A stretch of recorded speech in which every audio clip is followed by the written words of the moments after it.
Hi guys, so I'm going to be doing this video while driving home, which is not ideal, but I have tried to do this video for like 3 days now, and either the kids are jumping up and down on me, interrupting, or something happens, and so I've not been able to do this video, and it really needs to be done. So anyways, so today's Monday. It's technically the beginning of week 6, but I'm going to do this video regarding week 5 because it was crazy.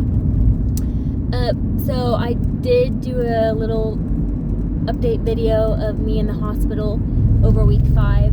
So just kind of recap what happened there. Monday I did not feel good, so I just called into work. And then I went to treatment. And right after treatment, I just like went downhill so fast. My daughter's birthday was over the weekend. And after that birthday, I just wasn't right. Like, I was so just exhausted beyond exhausted. Like, whenever I'd go to stand up, my legs would actually shake. Because they were like, it felt like after you ran a marathon and how your legs just like are not stable. And so, and I was just so tired from that. It just really, really wore me out. So that was Saturday. Then Monday, I didn't feel good, and I think like the party definitely contributed, but yeah, after treatment I just went downhill. I had a lot of pain in my throat and my neck and my mouth, and I was having problems like swallowing, like food would get stuck kind of in the middle, and my body hurt, kind of like when you have the flu and just how your body is like achy and hurts. So that's what it all felt like. And I don't know, I just think I probably freaked out, but I ended up going to the ER. I was there from 2 o'clock in the afternoon until 7 o'clock when I finally got called back. The ER was absolutely crazy. The hospitals are all completely full because of flu. So when I got back there, they put me on a bed in the middle of the hallway, which was not ideal because I was like throwing up and just felt awful. And here I am like in the middle of the hallway with everyone just like looking at me and walking back and forth. Didn't like that. So after I was in the hallway for a couple hours, then they moved me to this optometrist room, and it was like the size of a closet, and it had like an old-fashioned optometrist chair in the room, and that was the only thing in the room. Just this little small closet with this chair. And they just like squeezed my bed in there, and I stayed there for another day, and then they finally got me a hospital room bed, you know, upstairs, and so I moved to that, which was a lot more comfortable. But anyways, I was there from Monday to Wednesday. During there, they just kind of pumped me full of pain meds. I was on Dilaudid every 4 hours through IV.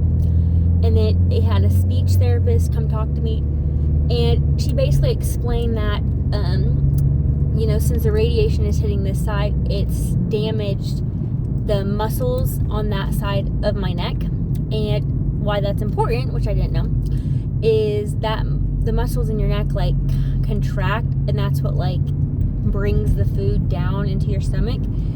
It doesn't just slide down. You need those muscles to work it down.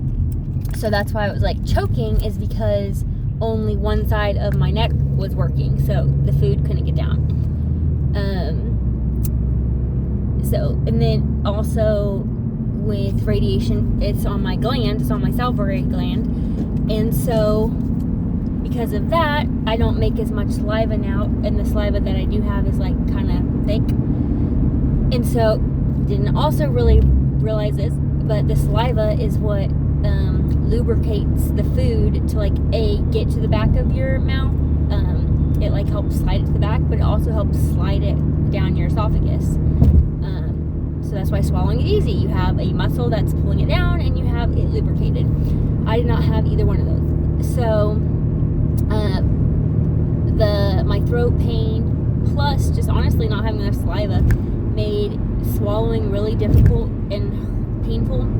So the speech therapist like gave me some different exercises that I could do to like work on strengthening that muscle again. And one just really simple one was that she said to turn my neck like this, touch my shoulder whenever I'd swallow. And that would like make the strong side of the muscle kind of take on more of the swallowing power or whatever. And so and that actually did help. Like just simply turning your head to your shoulder was easier to swallow.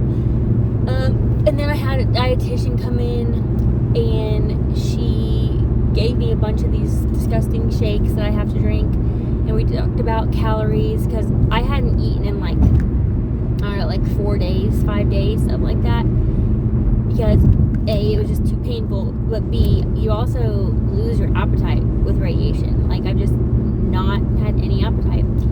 So, and I also don't like milk, and these shakes are milk-based, and so me, like, not having appetite, not wanting to swallow, and then having to gag down milk, it just, but, she basically kind of scared me that she's like, all right, we're getting close to, like, you're going to need a feeding tube. So they wanted to talk to my oncologist about the feeding tube, but since I hadn't eaten in so many days, and since my actual throat was having so many issues, they were kind of recommending it. So they were just talking about, like, it's just a little outpatient or a little surgery, like, you'll stay extra one night at the hospital, we'll teach you how to use it, blah blah blah. It's like your medicine can go in there, like, they'll just, she, you know, sitting here making it sound so glamorous. But honestly, at that point, I didn't even care. Like, I was just so miserable, and I was so hungry. Like, by day 5, I was pretty hungry. That I was open to it. But they ended up talking to my oncologist, and he wanted to wait. Like, I wasn't in his hospital. I was in Liberty, and he's at KU. And so he just didn't want to, like, make any decisions without actually seeing me. And, you know, he knows that a feeding tube is, you know, yeah, it's temporary and it's just a minor surgery, but it's still significant. It's still a feeding tube. So, yeah, we talked about that, and then I saw the oncologist in there several times.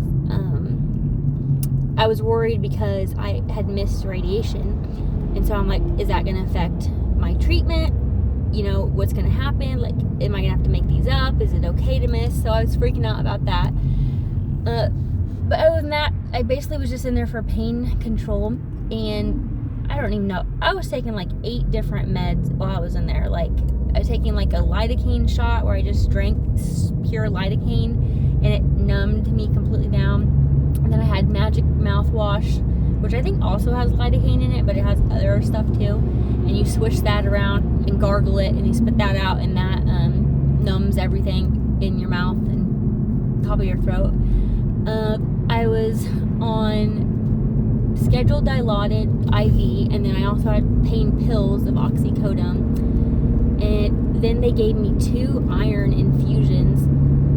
I don't even really know why, but that was weird. Got 2 of those. I was on nausea medicine, like quite a heavy dose of nausea medicine. They gave me some steroid cream for my skin and my face. What else was it? I don't know. Maybe that is it. But yeah, quite a bit of meds, so it was quite a bit. But yeah, so I was in there, and then I just slept. I literally, honestly, I pretty much slept from Monday to Friday, being up very, very little, pretty much only being up to go to radiation. But I literally slept for a week. So that's all I did in the hospital. And then when I got released on Wednesday, they wanted to release me so that I could go to radiation. So they let me out right before it. They told me, like, I needed to stay with someone. Like, I was not doing well. So my mom and me planned on me going to stay with her for a while, so she could help take care of the girls and help take care of me. So mom had set up like a little bed in her basement, and went and got like some clothes for me and the girl, and picked up all my medications and just like got ready. And so I stayed there with her, and honestly, again, I got up to go to radiation, and I would get up for a couple minutes after the girls got home from daycare to just say hi to them.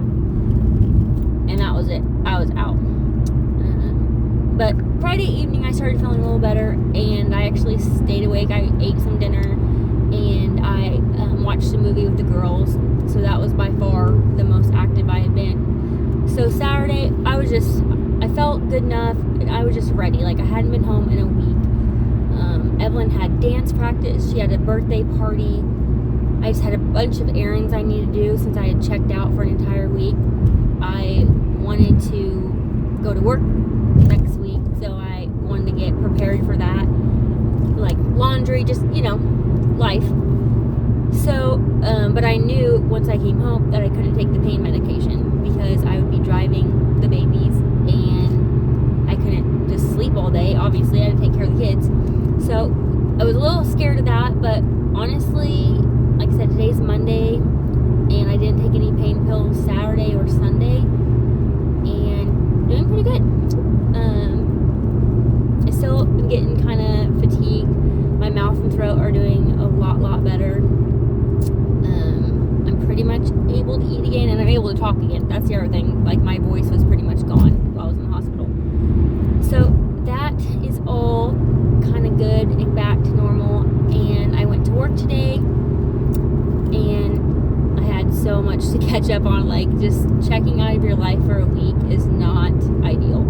So, but yeah, I came back to work today, and now it's week 6. Today was my first day of week 6. So this Friday will be my last treatment, which, I don't know, this experience went slow but fast. It's just weird how quickly you can adapt to your situation. So, now it's just normal for me. It's just normal every day. 11:15, I gotta stop everything I'm doing and drive to radiation and do that. It just becomes very normal. So it's almost probably going to be a little weird not going to radiation anymore and not having cancer be the center of my life anymore, because it definitely has been these last couple of months. So it might be weird. I don't know. Still don't know if the cancer's gone. They wait a couple weeks, I think, and then I'll do a PET scan to see if the radiation worked. I know that before I started all this, they said that if it didn't work, that we would consider chemo. But I don't know. I just don't feel like that's going to happen. I really feel like the radiation is going to do it. And I think that for the most part, I'm going to be able to put this experience behind me. It was a good experience, though. I will say. I think everything happens for a reason. I'm a big believer in that. And I also try to look for the lessons in every situation. And one thing I learned during all this is people aren't by nature evil or bad. People do care. People are loving, and people will be there for you if you allow them. I think when you get something as scary as a cancer diagnosis, it's just kind of easier for people to rally around you. And so many people, I can't even tell you. I really can't tell you how many people from my job, from people on Facebook, from people on YouTube, and patients at the hospital, and my family and friends, and people at my daycare ladies' church. Just everyone has been so incredibly nice and supportive and helpful, and that's been, I needed to see that, honestly. I feel like I had kind of lost faith in people with everything that's happened the last couple of years with me, and I think I just kind of got to that point where I was bitter and just believed that everyone's selfish and bad, and I didn't need people in my life. And so I don't know, it was really good to see that. I had so many people donate. The hospital donated a huge stack of gift cards to Price Chopper and Quick Trip. My daycare ladies' church donated cash and some gift cards. People offered to take me to radiation. Suzanne Smiles paid for my rent and daycare.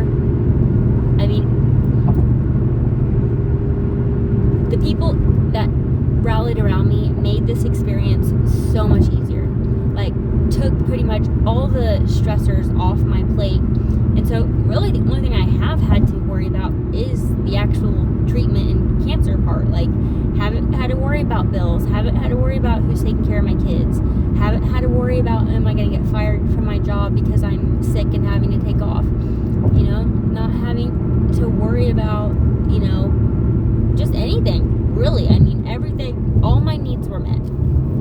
So, I mean, that was just a really humbling lesson that I learned. I also just kind of learned, like, man, don't ever, like, say that this is the end of the road, or this is how it's always going to be, or, you know, that, oh, that will never happen, or that could, you know, never happen to me, or I could never make those changes. Because I'm thinking about where my life was 1 year ago and where it is today, and holy crap, it's like 2 different lifetimes. And a year ago, I never in a million years would have thought that I'd be diagnosed with cancer. Like, that is insane. That is never something I even, especially at 35, ever considered happening. Like, that's insane. But here I am, you know, and so it's just like, you never know what's gonna happen. You never know. So just like, enjoy where you're at in life, you know, be content in whatever phase you're in, because it will pass. Whether things are going great in your life or things are going horrible in your life, either way, that time in your life will pass and something else will move into that place. And, you know, you just don't know. So,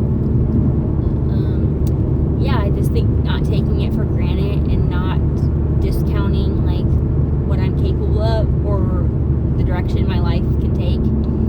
It's been another eye-opening experience. And then I think just, I don't know, like, not worrying so much, not having my anxiety too, like, as high, which you would think in this situation you'd be worrying a lot more and your anxiety would be off the chart. But I kind of found the opposite to be true. You know, just so much was out of my control. Like, I just couldn't, you know, I had to have this treatment. I had to figure it out. Like, I couldn't worry about, well, how am I going to pay the bills and what's my work? Like, I just couldn't. There was so much information and there were so many big things going on at once that, like, my brain just really couldn't process it. And so instead I just kind of, like, accepted it and just, like, okay, like, just, I'm just gonna deal with one thing at a time, and because that's all I can handle, and just kind of take it how it comes. And yeah, my worry and anxiety has been significantly pretty low during all this. And I think too, another big thing was I knew how scary and stressful this was going to be on my kids and on my mom, on my siblings, on my job, you know, my coworkers having to step up. And so I think I just really wanted to portray that, like, strong front of, like, you know, the last thing they needed after all that was also to have to deal with me having a, you know, emotional breakdown. So I wanted to kind of be the strong one in this situation. I wanted, you know, to make the situation lighter. I wanted to make it seem like, you know, this is no big deal. We'll just get in there, wham, bam, like, you know, done. And I didn't want people to feel like they had to console me or, you know, tiptoe around me and my feelings or whatever. So that was one thing that I really intentionally tried to do. I intentionally wanted to be strong in this situation. I wanted it to be a situation my kids can hopefully look back on and be like, holy crap, like, Mom was a single mom of 3 kids. She worked full-time as a case manager for homeless teens. She ran a house all by herself. She did the doctor's appointments. Like, she dealt with her own mental health struggles that she had to manage. And then, boom, she gets this cancer diagnosis. And instead of crumbling, like, she rised up. And I hope they remember me just handling it with grace. So, yeah. Sorry, this video is kind of long, but those are all the things that have come out of this situation. And majority, if not all of it, has been positive. As weird as it is to say, I think that this has overall been a positive experience in my life. uncomfortable? Did I not feel good sometimes? Is it, blah, blah, blah, yes. But overall, I'm glad that this happened. I think it really changed me in a pretty significant way. I feel like it's made me look at things in life so much differently, and I'm just appreciative for that. So anyways, almost home now, but so yeah, like I said, it's week 6, so I will probably do a video in like a day or two, just like midway through week 6, and then I'll do an end of treatment update, and hopefully you guys will get to see me ring the bell. Yay! So anyways, thank you all so much for watching this. I know this is a long video. Thank you guys for supporting me. Thank you for reaching out and asking for updates or asking what you can do. Like, I just appreciate it more than I can say. So I will talk to you soon. Bye.